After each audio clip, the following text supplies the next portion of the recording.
We're starting this new year on an exceptionally high note. Today we have Josh Reeves, the founder and CEO of Gusto. Gusto is doing over $500 million in revenue. They're valued at $9.5 billion. It's the biggest company that we've had on the show yet. And this is the way to start 2025. We go deep into how Josh and his team build Gusto in the very early days, how they got started and why they started the company in the first place, how they started exceptionally niche, focusing just in new companies that were in tech and based out of California. We talk about how even though he raised a $6 million from amazing angel investors and ex-founders, he didn't spend like any of it. He built with just like 5 people for the first year. While everybody wants to go mid-market and enterprise, he focused on SMB and he focused on payroll, something that is notoriously unexciting and yet is changing the lives of thousands and thousands of businesses worldwide and has been able to scale tremendously. Here's a story of how it all happened. Think back to the last few months, the last few years as you've been running the startup. How many different founders have helped you out? The reality is founders help each other out. That's just who founders are. They pay it forward. So help a founder out. Take literally 5 seconds, take your phone out of your pocket and hit 5 stars. Josh, welcome to the show. Thrilled to be here. Thanks for the invitation, Pablo. Dude, so you've built like a monster of a business. I mean, you're at over 500 million in revenue, nearly 10 billion valuation, over 300,000 customers, selling to like SMBs, which is just absolutely mind blowing. So we'll get into like the early days of how it all started. But I was just thinking through the episode, reading some of our emails, and I noticed you have this one quote in your signature, which is like the classic Alan Kay quote: "The best way to predict the future is to invent it." And I thought I'd just start there, like, why that quote? Like, what about that resonates with you enough to put it in every email? I actually love that question. I've never been asked it before. So thanks for having good attention to detail and noticing. For me, it kind of goes back to kind of what I view as the definition of entrepreneurship. And I think some people associate that term with tech and startups. I really think of it more as a mindset. And to share a little bit of personal background, my mom's an immigrant from Bolivia, came to the US when she was 18, went to university, was the first in her family to go to college. And my dad actually is from Pennsylvania, so he was in the US already, but also was the first in his family to go to college, moved out west. My parents met in San Francisco. But when I think about both their journeys, especially my mom's, moving to a whole new country, learning a whole new language, kind of building a whole new community, creating a whole career, that to me is the definition of turning nothing into something. And so when I think about that quote from Alan Kay, it's not about accepting or even, looking at the status quo as the way things can or should be. It's thinking about what could be and then doing something about it. And then there's also a quote from Steve Jobs in a video I love from him, where he talks about, how the whole world around you was made by people that are no smarter than you. You got to poke at it. You got to prod at it. You got to go make changes to it to go have something come out different on the other side. And I just love that mindset. It's all about, challenging what you see and then doing something to make it better. It's funny you mentioned that. I remember that video. I don't remember it specifically, but I remember the effect, which was, I think a week after, whenever it was, I went out for dinner with my dad and I'm like, I was enthralled by it. It was like, dude, this fork, this plate, you know what I mean? Like everything you see around you, like somebody made it, you know what I mean? Somebody decided at some point, obviously then there's copycats, but like at some point somebody decided like, this is a thing that needs to exist, and they built it. And yeah, it's just a fascinating way to look at the world around you, because you see these things around you and they become status quo. They become like, they're so prevalent you don't think about them like air. But everything took some work. Yeah, and I love the other embedded concept there is like it's never done, right? Like there's always ways, as long as something is still frustrating or still time consuming or still, creating a lot of extra additional effort. It could be simplified, streamlined, the chance to save time, save money. We could talk a lot more about that in the context of Gusto, but like that to me is a call to action and go do something about it, go make a change, go make it better. Yeah, well, I think it's a perfect segue because if I know like Gusto started, 13 years ago or so in 2011. So it was a while ago, but even then, like, payroll, like if I say to you, payroll for SMBs, it's not like the sort of, venture tagline, like, a robot that does everything for you that people are like, oh my God, you're going to change the world. And yet you're affecting so many, like at the end of the day, you're affecting so many different people because of your reach, because of your scale. How do you get into that in the first place? What drives you there? Yeah. So I think it goes back to like what excites an entrepreneur and what draws them to even want to start a company. And for me, and for those that kind of fall into the same bucket of like very mission driven entrepreneurs, I didn't want to start a company, and I have two other co-founders, three of us total. Like what we wanted to do is go fix some problems, right? Kind of extending from the chat we were just having. And so, what got us really excited and our investors and our team, today is really excited about is just how big the interlocking set of problems are that we're trying to go fix. And to kind of give some example of that, we did start with payroll. That's a key part of our product. Today, we think about Gusto more broadly as an entrepreneurship platform, and we're trying to make it easier for folks to start companies, grow companies, survive, and thrive. There's about 500,000 new employers each year in the US, and only about half make it to year 5. We want to change both of those numbers through the work that we're doing. But just specific to payroll, when we started Gusto, you had close to 40% of companies in the US doing payroll by hand. You had close to that same percentage, 30 to 40% getting fined, penalized by the government for making mistakes. You had billions and billions of dollars of penalties. You had all of this time being invested, and we had gotten some exposure to that through each of us running prior startups where we had invested that time, through family running small business. We interviewed a ton of small businesses. And so, what got us excited was like people seeming so frustrated and spending so much effort on something that we just felt we could make simpler, easier, more intuitive. There's a few different ways of starting a business, right? Like one of them is, the classic like Shopify thing is like by accident. You create, the store for snowboards and then people are like, oh, what's this platform? And you start selling it to them. The other way is you kind of get together with a team with some other people you kind of maybe like working with, like your co-founders, and you decide, we want to build something. What are the sort of things we can build? And then maybe you end up in, where you ended up. Like which of these two ways is more like the way Gusto got created? When it comes to Gusto, I think it's actually kind of a cool dynamic. We were all second-time founders. We were much more intentional. It was a lot of reflection being in our mid to late 20s. We were all, builders. We all had software skill set. But we really kind of thought about like, where did we want to dedicate our time? And fortunately, all three of us kind of aligned. Like we wanted to tackle a really, really big problem that was like very broken, very painful, where we had a hypothesis, at least to start, on how we can make it dramatically better. And we wanted it to be something we could spend decades of our life, maybe the rest of our working life, trying to make better. That's, I would say, kind of the kind of starting point of Gusto and how we came together as a founding team. Even more important, proving that you can make it better, and then proving that you can actually scale that with good unit economics, viable go-to-market, build a team to replicate and do it at bigger volume.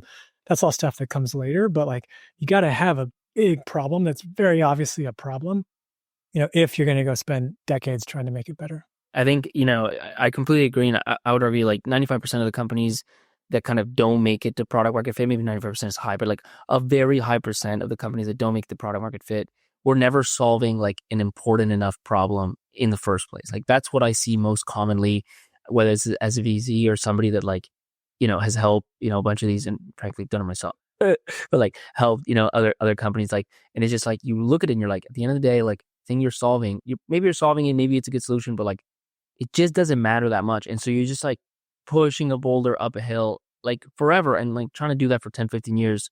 A, you don't get very far, and B, is very, very painful.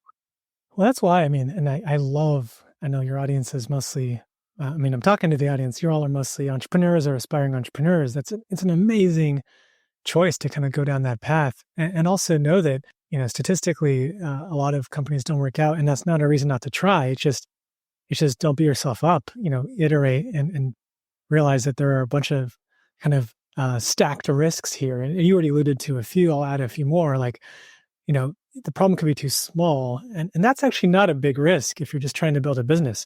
Most Gusto customers are small businesses.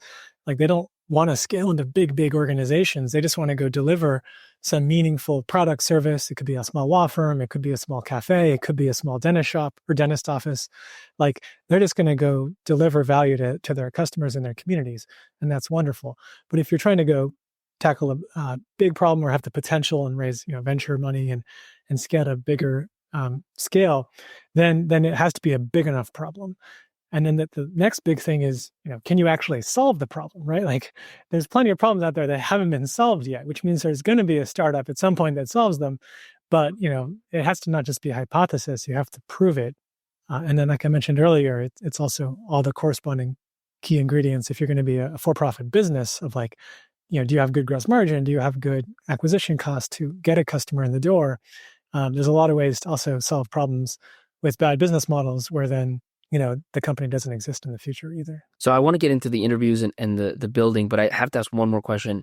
I've found it because in this show, obviously got the chance to interview a lot of very successful founders. And it's actually, I found like it's the exception, the ones that knew at the outset that they wanted to create like billion-dollar businesses.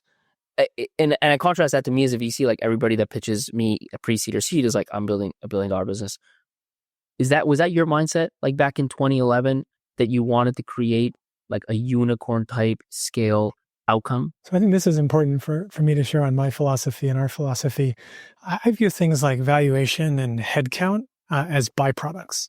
They're never the motivation. The motivation is we wanted to go, serve and solve these key pain points for millions of businesses and hundreds of millions of people. And even before that, we looked at the ingredients, like how many companies are getting fined and penalized, how many are doing this manually, how many are using point solutions, how many do not have access to healthcare because they find it too complex to set up, how many are doing time tracking on, paper-based documents, how many do not know that they can access tax credits that actually bring cash to their bottom line, how many, XYZ. I can keep going on and on. These are all products Gusto now has live, and we help our customers with these pain points. But it was really starting with, hey, how many folks today are basically, this is what makes entrepreneurship hard, either not aware or spending way too much time on these very onerous, painful tasks. And we just had a belief, whether we solve it or someone else, that technology, and at that point in time, especially leveraging the trends around paperless, cloud, mobile, and from a distribution lens, leveraging search and social. Today, I would add, big tailwind to help our customers is things like AI. There just seemed to be the right condition with the right technology shift and the right behavior change to have a whole bunch of these pain points be made better, where companies could use a more all-in-one digital-first solution. It would be easy to use. It would be more self-serve. They'd be in the driver's seat. These small companies could have the same types of tools and technology as like big companies have, but that big companies spend tons of money and have lots of specialists and customization. We could bring that same benefit to small companies in a much more automated self-serve type way. And so like I had conviction that that was going to happen. Now, exactly what year was going to happen and who was going to do it, of course, that's up for grabs. But like I had conviction it was going to happen inevitably. And then, as we've progressed and actually been the one to do that for more and more customers, and with a business model where, we get paid for the value we create, that has led to a lot more revenue, that has led to, us being able to hire more teammates and invest more in R&D and build more product, that has led to higher valuation, for example. But to me, that is very much a byproduct. And I think when folks get too caught up in that early on, it's really a distraction. Like none of this is about achieving a valuation or achieving some benefit to ourselves. It's entirely about, have we created meaningful value for our customer? And then do we have a business model where, again, more value for the customer equals more value for Gusto? I also think like to an extent, it's a little bit almost like delusional. I mean, there's exceptions to everything, but generally, it's kind of putting the cart before the horse to think about how you're going to be a billion-dollar company when you don't even have $1 million in revenue. How are you going to solve a problem and, get a few customers across the door? So going back to then, like, maybe just two kind of related questions. Like, do you remember more or less how many of these customer interviews you did? And maybe more specifically, are there any of those conversations with SMB owners that you remember, like the story and maybe that it, opened your eyes or was an aha moment or just something about it that for some reason, like you can still remember it today? Yeah. So I'll get back to like the early days here. And maybe one thing I'd add though is, all the ingredients I just mentioned, like all three of us as founders definitely saw the possibility that we could spend the rest of our life on this. But like, we didn't spend much time thinking about that because that doesn't mean anything. We went back to like writing code, talking to customers, talking to prospects, talking to leads, because that's really all that matters early on. So I just want to double down on like, these are big, fun philosophical thoughts that I can reflect on after the fact. But like early on, if you're a founder, like if the ingredients are there on like size of market, size of pain, check, check, basically now get back to like actually building something useful for a very, very targeted, focused set of customers. So, I'll get to your question about who we talked to early on, but I just want to mention, like, for all the things I just said, when Gusto went live, and I know we'll talk about this shortly, about a year after we got started, like it was a product that was just for new companies in California with full-time employees who had never, paid someone before, and they could just do payroll. Like we had scoped down to a very, That very is simple niche. That is starting point. niche. Yeah, I mean, there was plenty of companies that still could use it, but like you have to scope your vision down to something very concrete to go prove as step one before you get to step two, step three, step four. But yeah, in terms of customers and interviews, even before we had a product live, yeah, we talked to both small businesses, but also accountants and bookkeepers. What came to mind is a chat with an accountant who worked with multiple small businesses, because all too often, a lot of times the accountant was the one that was doing payroll manually for the small business. And this accountant just talked us through the lay of the land, the different products out there, their pros and cons, the pain points. I was kind of shocked. She introduced us to a number of additional accountants. We then met with many of those small business customers. I won't share which incumbent company this story is about, but like the number of times business owner told us their login to one of our incumbent competing products was like F that company. I think that's probably a good signal. That's a great signal. Whenever you're building a product in the space that you want to disrupt, and customers are so angry with the incumbent product that their password includes a swear word about that product, that's a pretty good sign to you that basically, the pain point is not being met or solved the way it can or should be. And then more importantly, we just saw like it wasn't just about building a better, faster, cheaper version of current product lines. Like there was this shift happening to, do folks trust doing this type of thing in the cloud? This kind of takes us back again to like 2011, 2012. But like onboarding to Gusto then and now included someone signing up and through a web form giving us, company information like EIN and address, personal information like SSN, bank account numbers, routing numbers, addresses. And then 5 days later, we're pulling like $5,000 from their bank account to go pay taxes, go pay employees. That's right. There's a trust bar to be met there that is super critical that today might seem table stakes, but back then we had to even validate like would people feel comfortable doing that? Because what was status quo? Like they were doing it how? On paper or like these softwares operated how? We just write checks. I mean, payroll predates the internet, right? So like the way you did payroll back in the day was you look up tax tables in kind of printed documents, you write checks to employees, and you track hours in, paper-based documents. Like it was all done, way before the internet was invented. It's just with internet and cloud and paperless and mobile and all the, corresponding technology trends there, it's possible to now build, at least we've now proven, but like back then it was a hypothesis, just a dramatically simpler, better way to do it that's more accurate, more reliable, easier to use, more cost effective, et cetera. And so what, like, how do you, like, so you decided at this point, I think you're pretty set that, okay, this is a real pain point. You've done some like, qualitative research, talking to some of these people. You've done maybe some like market research, understand that it's a big problem. How do you scope out V1? Because payroll's a big world, right? Like, what do you decide to build first, and how do you decide that? So even choosing to start with payroll was a big decision, right? So we're really excited about doing benefits and brokerage, and our seed fundraising deck talked about all the other product lines we would get to. But we chose payroll to start because it is the de facto system of record for employee data, and it's the least optional part of the stack. Another way to think of it is like if you don't pay someone, they quit. And so it is the medicine, not the vitamin. And so we knew that's for a small business, especially where the data sits, the transactions sit, it's where the money moves through. So it would be kind of a very, very important position to be in for us to be a foundational part of how then the company functions. And so if you break down now just payroll, there's many components to it. There's tax calculations, there's tax payments, there's tax filings, there's money movement, and then there's the corresponding workflows for the employer, the employee, and then when those two connect with each other. And so, we're three people. We had never worked in this field before. The first thing we had to prove was, from a credibility lens, let alone like prove to ourselves, could we actually build payroll infrastructure, right? And so that was the first thing we focused on. It wasn't customer acquisition. It wasn't anything tied to user experience, although that became very important.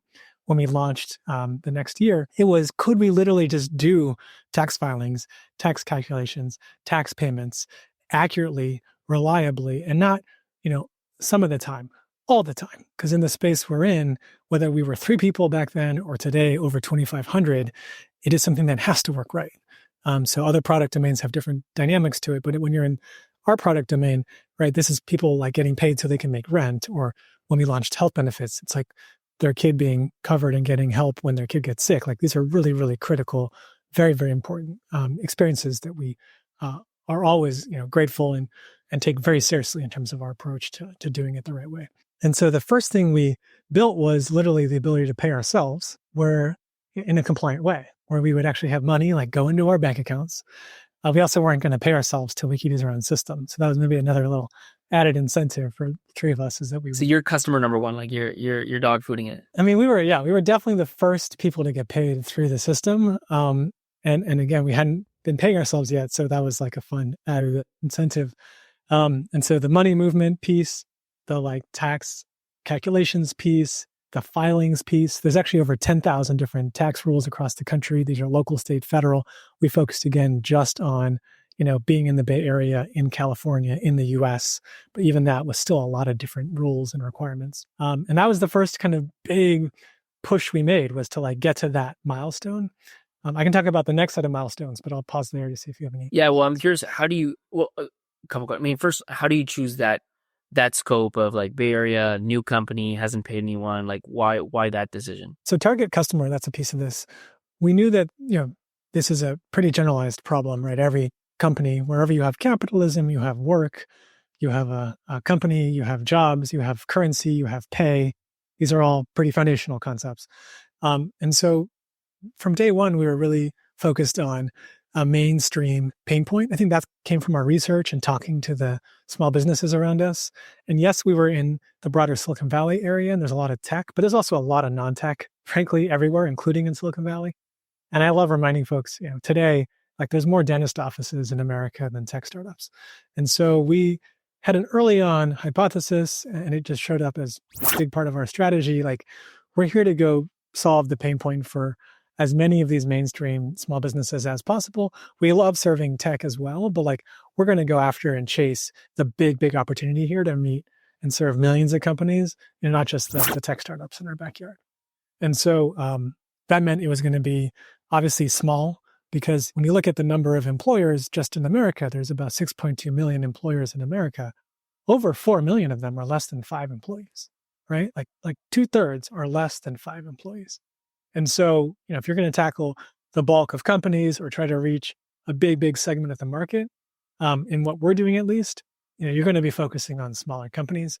So then it's a nice coincidence. We were 3 people, so we met that stat pretty nicely. So it kind of just lined up nicely that we would be the first to use the product. It also gave us the credibility to onboard some of our friends' companies that were more in the tech space, because we were going through the Y Combinator program. But that was really just to get some initial volume through the system.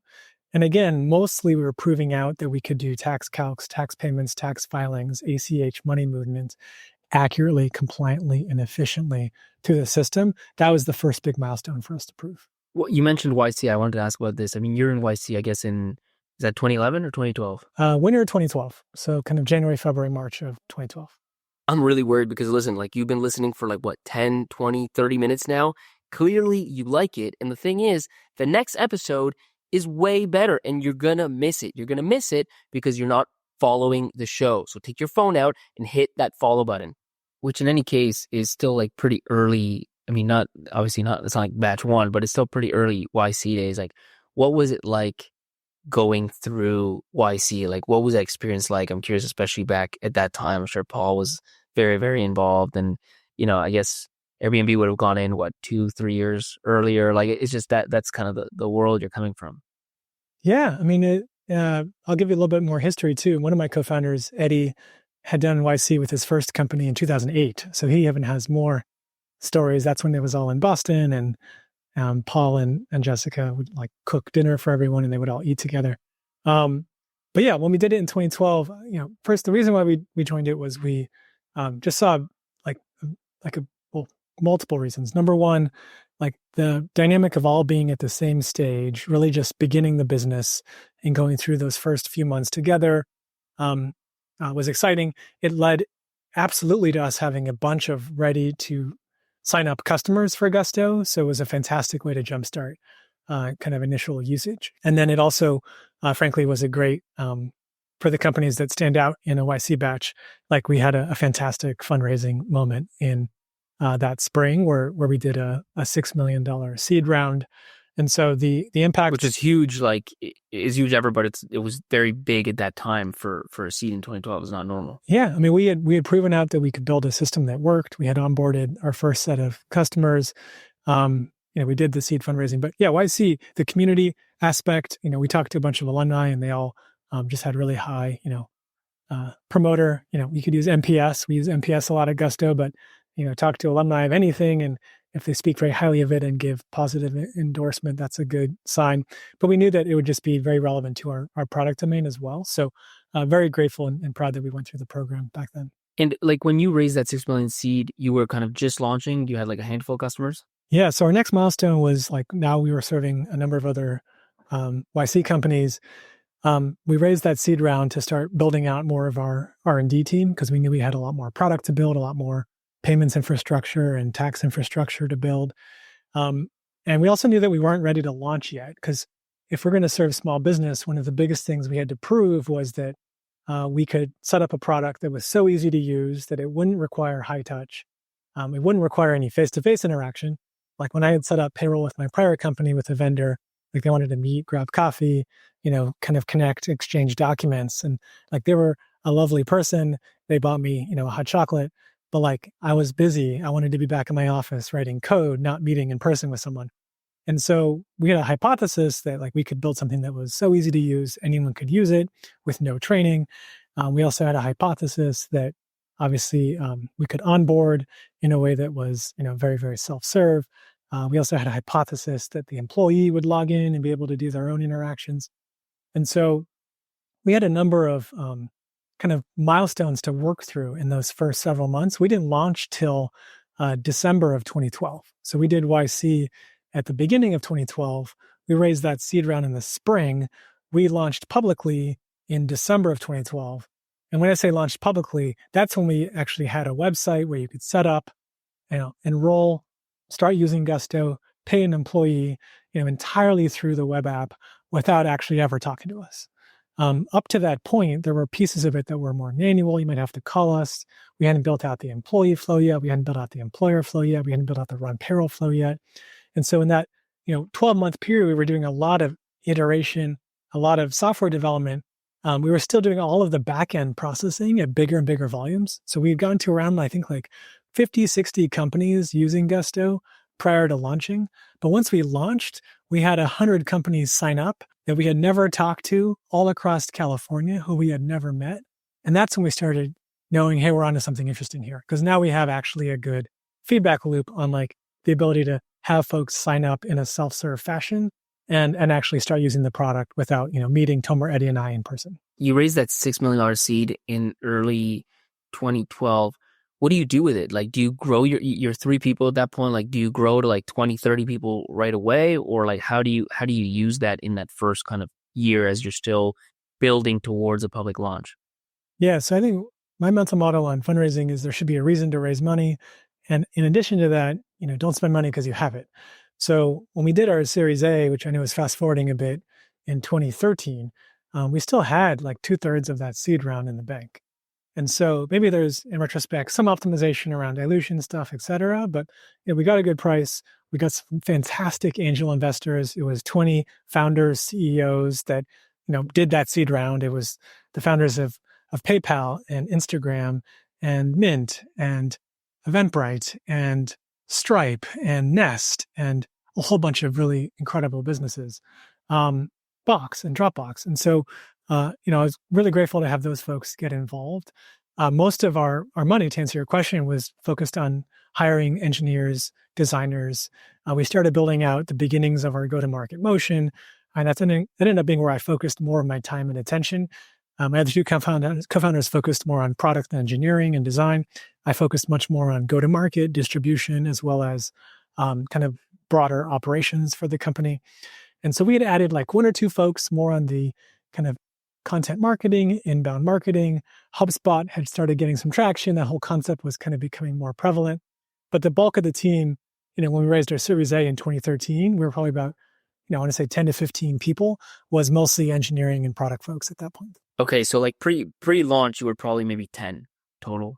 Pre-launch in December of 2012, we were like 5 to 6 people, I want to say, maybe 7. So I need to double down on this because I think, I'm biased. Like my bias is small teams are incredibly important in the early days because like, the trade-off is between getting more things done, like writing more stuff, building more stuff, and communication and overhead. I mean, the more people you have, the harder it is to move everybody, the more you need to like make sure everybody understands. Sure, you can get more things done, but if you don't know exactly what things need to be done, there's so I mean like, yeah, how do you because that's not, I mean, I think it's happening more now actually post all the hype that happened in 21, 22. But in that time, it was raise around, hire as many people as you can, and just like, why would like this is the kind of the thing is you have $6 million, you kind of know what you need to build. Why not have 10 people, 15 people, 20 people, and just build it faster? Like, what was your thinking? And even now looking back. Yeah, I think there's a couple kind of inputs here. Maybe first off, like, at this point, we're only building one thing. Like there's no multiple roadmaps. There's no big planning process. Like it's just us in a room, literally. And like, when we're interviewing a candidate, like the whole company's interviewing the candidate because the whole company is 5, 6 people. There's also some related concepts here. Like, from an engineering lens, we're hiring full stack folks as much as possible. Our designer was one of our first employees. Like he could write front end code. He could do graphics. He could do video. He could do web. Like you kind of want people that are pretty Like agile, flexible. It depends on your product. I'm sure if people are in like super esoteric, specialized product domains, they might need an extreme specialist as a result in that domain. But we're building out, payments infrastructure, fintech type stuff. We're building out software, SaaS. And for that product domain, people that are able to wear many hats was much more useful. We kind of had a set of clear milestones to reach in terms of getting the product ready for launch. We weren't like holding back from hiring great talent, but when you're that small too, it's you got to really have a high bar for who you're going to bring in. One person joining a 6-person team is going to massively affect the whole way the company functions at that point. And so, we were definitely looking for great talent, scouring, who could join us. I think again, when we launched, probably closer to like 8 or 9 people is probably where the headcount was. And then when we did our Series A in 2013, I think we were closer to that 15 to 20. But it really ties to like what you're trying to go do, and is headcount the constraint, or is it just subject matter expertise? And my mental model for hiring in general, whether it's then or now ever even, is you got to have a clear need, a clear thing you want to have done better, faster, or done in more volume to justify hiring. Otherwise, hiring for the sake of hiring is one of the biggest pitfalls in Silicon Valley. Founders that are really proud of their headcount, like I would just say, be proud of your customer count and be proud of your NPS, be proud of your product retention, be proud of your conversion, be proud of your revenue, which is a byproduct of those. And then all of that leads to the ability to have, larger teams if you need it. In our case, we've grown the headcount quite a bit because we are doing lots of product development. Like we have many, many different product lines now. We have many more on the way. And that's a big part of where we're reinvesting our cash flow at this point, because we're generating a lot of free cash flow, is back into adding more products into the platform to solve more pain for our customer. Well, for what it's worth, I tell, especially pre-product market fit, and look, startups are almost exceptions by definition, so there's no perfect rule, but generally speaking, I tell pre-product market fit startups to like stay small. 5, 7, 8 people sort of thing can do a lot and can move really quickly and learn really quickly and disseminate information really quickly, and that's usually more important than just more bodies. Well, this is where I would say there's a whole sequencing to oversimplify. You're kind of alluding to it, but until you have product market fit, we at Gusto talked also about not just MVP, but a minimum lovable product, so MLP, because we had to have that high word of mouth, that high customer satisfaction to drive referrals and top of funnel. We started doing paid acquisition, several months after launching because we had to figure out first, like, had we built a product people loved? After we went live and started having customers sign up, like the next big milestone for us was seeing, like, were we hitting that really high customer satisfaction point where they were so in love with the product that they wanted to tell others that we could be growing organically? Because we knew with smaller business, you're going to have a lower ACV. Like, organic has to be the lifeblood of your growth engine. It's also, I think, just a good one to have in general because it means you've actually built something useful that people love and like are willing to pay for. But we also had to prove out, where gross margin was going to be at because it's not just product market fit; it's also having good unit economics. But once you have people loving a product and you have good unit economics, then for sure it's about scaling the heck out of it, right? We want to go help as many companies as possible. So, I think about high level there being this check and balance dynamic. Like, we want to grow as fast as we can once we knew the product was loved and once we knew that it had good unit economics. But the three checks and balances are, number one, if unit economics degrade, we have to make sure that we maintain them. Number two, if product quality degrades, we have to make sure we maintain that. And three, if our gusty experience, the team, we call ourselves gusties, ever part of that starts degrading, we have to maintain that. But if you kind of keep those three in mind while you're in scaling mode, the goal is to grow as fast as you can while having those three as checks and balances. You mentioned minimum level product and you mentioned kind of making sure that people loved your product. How did you do that? Like, how do you measure? I mean, it's critical, right? You want customers to love your product, but how did you measure if people really loved your product? So there was a combination of qualitative and quantitative. I mean, the qualitative was like just people posting on social media, and like, talking about it publicly and like we could parse and read any of that. If they did reach out to us or email us, a lot of positive sentiment, gratitude, like, a lot of appreciation for us simplifying their life, making something complex much easier, saving them a bunch of time, and other parts of their life have been getting better. If you think about the time period, we had, people using Gmail and they're like, email now is easier, better, simpler. We had people using, starting to use products like Dropbox and doing, file storage online. And then they were still doing payroll, like on pen and paper manually the way they had for decades. And so it kind of almost just made sense. So like, oh, Gusto is like the modern way to do payroll. So qualitative public kind of social commentary was one. Quantitatively, it was like, pretty logical stuff like retention, right? So people staying in the product. Obviously, people were paying for it. There's a subscription attached. So I always say to folks, if you ever have an issue with customers not willing to pay for a product, you might not be creating enough value. Because when you create value, people then are usually willing to pay for that value. And so really no issue at all with folks paying, kind of give us good signal. But then really the main quantitative feedback loop was looking at top of funnel leads, traffic, and then signups, and then new customer ads. And, almost across the board, we had done some PR, especially tied to the fundraising. But the majority of our customer acquisition in that first year was coming from customers telling, their friends, telling other business owners they know in their communities, on their email lists, in their, small business forums, like, you have to check out Gusto, you have to use Gusto.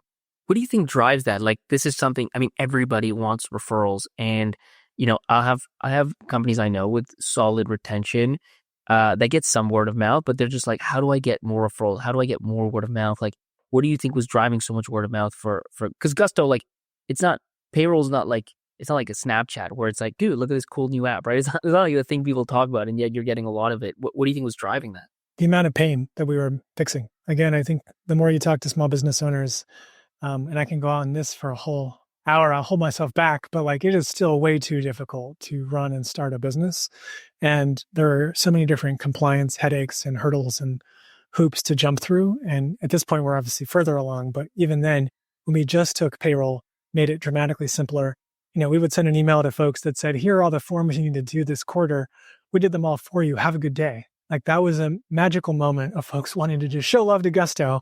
And like, that led to a whole bunch of, subsequent, tweeting and social sharing.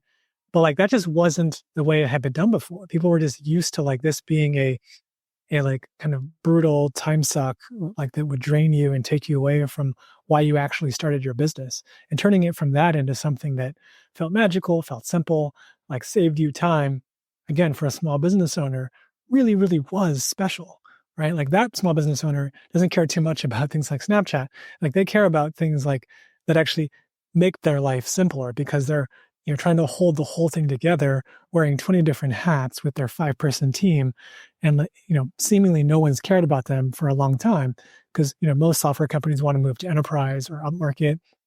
And so just even Gusto and obviously other companies too, like bringing great technology, great software to bear in this small business customer segment made their day, made them get really, really excited that someone cared about them. I've got so many different, but I got to ask because close. Like you mentioned, moving up market. That's the thing. Like anybody that starts an SMB generally gets to mid market so they can get enterprise, so they can be like signing 7-figure contracts. Seems like you haven't. Uh, is that just is that like it's work like from a business perspective? Is that just like a mission thing, like you mentioned at the beginning, or what drove you to just like? I'm sure you had many opportunities to go up market. What drove you to stay more or less where you've always been?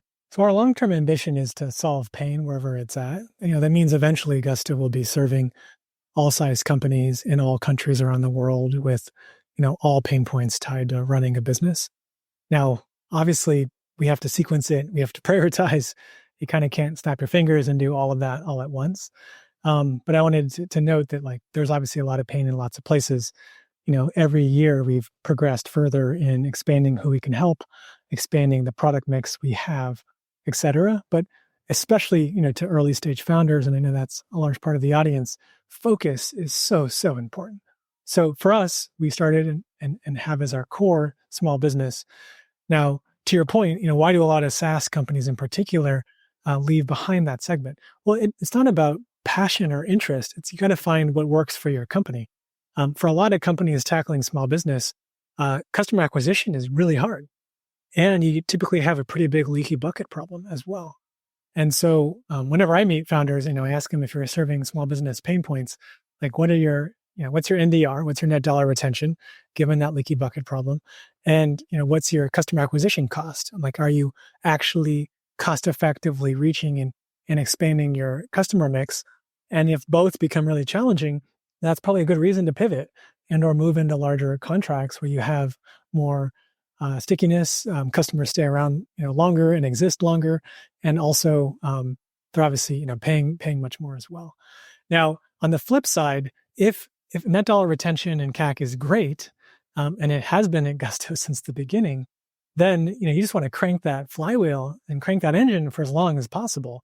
And it's not just Gusto that has this dynamic. Companies like Shopify, Square, Intuit have proven that you can build like $100 billion plus companies if the numbers are working right, if you're medicine, not vitamin, for a small business customer. But it definitely doesn't work for the whole product portfolio. I think in our case, payroll, was in retrospect, again, a really smart bet. It's something everyone needs. It's something when you start out, there's about 500,000 new companies each year. Every single one of those new employers, actually specifically, 500,000 new employers, when they hire their first employee, needs to pay them, right? If they don't pay them, they're going to quit. And so it was, again, that was a bit more luck. We had a hypothesis on it, but like it was a product that made sense for a small business where we could have great unit economics, great NDR. And so on the flip side, to answer your question directly, like we have a great business in small business. We want to help more of them. We want to solve more pain in their life. And for the folks that do grow bigger, we want to keep them on Gusto. So, that used to be, I would say Gusto was great for, 1 to 10 person companies, and it was 1 to 50, and it was 1 to 100. Today, we have a lot of companies in that 1 to 500 employee count. But if you look at, where a lot of our new companies sign up, it's still at that smaller scale. And some will grow to be 100 or 200 employees, but the vast majority will grow to be 2, 3, 5, 10-person companies. And we're happy to serve both. So going back now in the time, I know I'm taking you all over the place, but you finally do that public launch end of 2012. You have those like 100 kind of waitlist customers. Walk me through that early ramp, like 1 year after, 2 years after, like how fast was that early growth in terms of customers and revenue? Yeah, so we grew from that like 100 customers in that first month to 1,000 in the first year. So that first year felt good, I guess. ACV was like what, like 2,000 or so a year? ACV was lower. Our initial ACVs were like $500 ish. Wow. I want to say. We were proving out first, again, how we built a great product. So word of mouth, NPS. Most of new traffic, new leads were organic. We didn't start doing like even the basics of SEM, search engine marketing, till later that year. So we weren't chasing to start putting ad dollars to work. Like we wanted to get those customers. We were hitting growth targets too. We didn't quite have a full plan, of record, if you will, because we're still small and just like trying to grow as fast as we could. But it felt good. Like it felt good that like if we grow to 1,000 in our first year, 1,000 businesses, like that's a good milestone. We felt like if we did that, we'd be on track, if you will. And again, with good gross margin, with good customer acquisition cost, with high customer satisfaction. And we started doing a little bit more around content marketing. We started writing blog posts. We started kind of answering questions inside Quora and Reddit, that type of stuff to be a part of the conversation. But most of the work actually was building out on the team, our engineering team. And then we had a big choice once we went live and we're a few months in, like what are our next big milestones on the product side? And we actually could have chosen to start launching additional products, but you probably can guess this, we were still only in California. And so once we had enabled the ability for folks to switch to Gusto, once we had enabled the ability for obviously not full-time, but part-time, and other work types to be in the product, the next big multi-year activity for us, it took us a couple of years, it wasn't until 2015, was actually getting to nationwide coverage. Because this isn't just a software app, right? We just like make it accessible, you don't have to do anything to make a software app accessible across the country. It's accessible across the world and the internet, right? But like we have to do every single local, state, federal, town, county tax code to actually be able to support customers in that specific state. And so we went through this multi-year progression of basically state expansion. And so that was the next big kind of set of product activities. It wasn't launching new products. It was simply taking what we had built that was working in California, and we kept growing there. We had wait lists in every state across the country. And we could have gotten to those states faster if we had kind of watered down the product, maybe did a partial solution. But our value prop was, we are going to be your partner. We're going to take care of all the details for you, at least at that point tied to payroll. And so it took us a couple of years to get to that nationwide coverage to make sure we didn't dilute or water down that value prop. And when we got to nationwide coverage in 2015, we had like a big celebration. It was our kind of states party. We had like a big kind of party inside the company. It was fun to be at that milestone. And how, like by 2015, that's about, I'm just looking here, when you raised the kind of your Series B, where were you customer wise, like revenue wise? Yeah. So early on customer growth, I mentioned that 1,000 was the first year. Next year was around 9,000. So we kind of kept with that like 10x each year dynamic. And then we didn't keep doing, to be clear. Gusto's not great. At some point, got into that. Today. I think it was like 10x, and then it was something like 5x. Okay. From there. So, I mean, but the numbers obviously, like you're talking like 500,000 to maybe 5 million to 20, 30 million top line ish. Yeah. So customer account directly correlates to actually revenue for Gusto, because we price per company and we also price per employee. And so, that was a big part of it, was actually scaling customer account, knowing we had good product market fit, good customer feedback, getting to more state coverage, having more, obviously, revenue come from that. And then we raised the Series A when we had proven in California that this was working. And most of the money for the Series A, we decided to invest to go get to nationwide coverage. So again, fundraising to me is about hitting a milestone, de-risking the business, and then having a clear goal of what you want to do next. And then you can get there with enough time from things like cash flow. But the whole point of collapsing time, taking venture capital, shortening that horizon, is because you want to get there faster. And if you're going to get there faster through building faster, through having a parallel product team effort, that's a good reason to raise money. A lot of the times we've raised capital has been to go fund R&D. I think the pitfall is when companies raise money to fund bad business models, right? If you have bad gross margin or bad CAC, bad unit economics, and you're raising money, you really need to get that back into the right spot. Otherwise, you're going to have to keep raising more and more money just to fill the hole as it gets bigger. It's kind of that whole pitfall of like, make it up at volume. Well, if it's a negative gross margin business at the extreme, you're just going to lose even more money at volume, right? So My philosophy is you got to have good unit economics. And then, raising money is about collapsing time to get to more product quicker. And then on top of that, you know, there's obviously a lot of competition dynamics at play too. So it is grow as fast as you can, just with those checks and balances in place. And what's that? What's the next milestone? Am I going to see you ringing the bell in 2025? I mean, our big milestones, like we're here to build for the long term. We're only 1 decade in, many decades to go. We want to help, as you probably can tell, like millions more companies. At some point, Gusto, will be a public company. That's not, to me, the destination. It's a good milestone to celebrate for sure. But then, we got the next couple of decades to keep building from there. So yeah, no timing to share at this point, but hopefully everyone gets, like, for us, it's all about the customer, all about being the best possible product to serve and solve their pain. And I think the rest, frankly, works its way out if you do that the right way. Perfect. Well, Josh, we'll stop it there. I'll ask the two questions we always end on. The first one is, when did you really know that you had true product market fit? So early on, maybe the first anecdote that comes to mind is like when we launched and had like all of these companies we had never met, who I never had talked to, across California. So we were fortunate. The first state we started with happens to be the most populated state. And like they were in SoCal, and like there were these clusters. It would be like all of a sudden one day there'd be like 3 like churches that would sign up, and we'd be like, whoa, like we looked at every single customer coming in, every single lead. We'd be like, who are these? And we'd Google them and learn more about it. And so, that was special because it told us, like, again, this is a mainstream problem. Many folks feel it. They're kind of drawn into the potential of like taking payroll at that point and making it way simpler and easier. But then the second big kind of set of milestones are like them actually using the product, and then them emailing us, tweeting about us, and like just how local and how grateful they were for, what we had built. And so those were the initial signals. And again, coupled with like a pricing structure that meant we had good gross margin. So it wasn't just people loving our product. And we did surveys like, why do you love Gusto? I think it's a flag if people love a product because of pricing is number 1. Like pricing was number like 6. And we had people telling us like, you should raise your prices, you're too cheap, which is also a pretty good sign, frankly.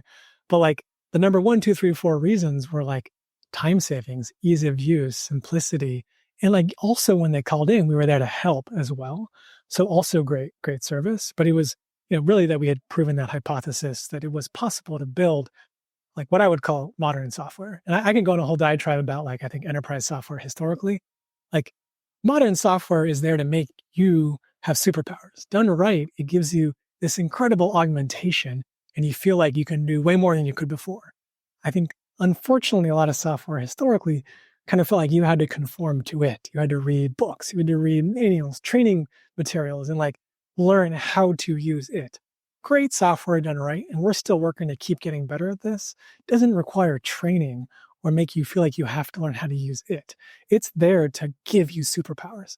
And so again, seeing folks kind of realize that and give us their vocal kind of appreciation for it told us we were on the right track. And then last question, either like, it's basically around a piece of advice, but like either some piece of advice you could give yourself if you could go back to the time you were starting Gusto, or a piece of advice you find yourself giving.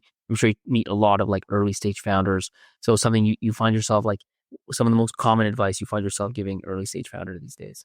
So the number one advice I give, and I love repeating it even if folks have heard it from me before, is if you're going to tackle a big pain point, if you're going to start with the problem, if you're going to, maybe if it's big enough, spend decades of your life tackling it, making it better, make sure when you talk about it and you break down like what you're trying to go fix and what the future could look like, that it like truly intrinsically, authentically just gets you riled up and excited.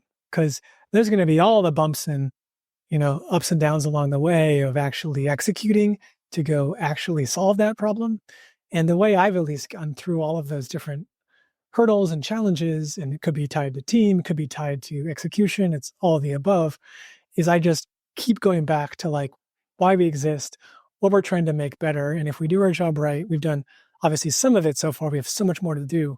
Like how excited I would be to kind of have that type of impact. And like that to me is like such a key part of what gets you through challenging moments.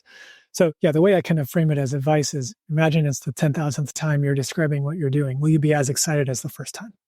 And if you can't imagine describing your mission or purpose 10,000 times, that's probably a flag. And on the flip side, if you've already done it 10,000 times and you're just as excited as the first time, then fantastic. You've found something that really resonates with you. And then the key is finding other people that it resonates with too. Like today at Gusto and at the beginning, our hiring philosophy has had 3 dimensions to it. Maybe I'll add this as well. It's alignment around values, alignment around motivation, and alignment around skill. I think a lot of times early stage founders get caught up too much in number 3. 3 matters, right? You need to build more, product. You need to have people that can write code. You want to do more content marketing. You need to have people that can write content, or maybe now it's AI. But if the first 2 are overlooked, values alignment, which is kind of the way your company operates and approaches problem solving, and motivation alignment, people that really care about what you're trying to go do, if those are not very strong, you kind of end up with a little bit more of a mercenary dynamic. And so we've been fortunate to really attract people that want to make healthcare better, want to make entrepreneurship more accessible, want to help small businesses, get the benefits of big companies historically, but do it while they're still small. And that's made the world of difference in how we've executed at early stage, at mid stage, and even now at late stage, with thousands of employees. And I think that can scale no matter what size you're at, frankly. Perfect. Well, Josh, thanks for jumping on the show, man. It's been great. Yeah, my pleasure. Thanks, Pablo. And thanks, team. Thanks, everyone, for joining this podcast, and excited you're all part of this community. Wow, what an episode. You're probably in awe. You're in absolute shock. You're like, that helped me so much. So guess what? Now it's your turn to help someone else. Share the episode in the WhatsApp group you have with founders. Share it on that Slack channel. Send it to your founder friends and help them out. Trust me, they will love you for it.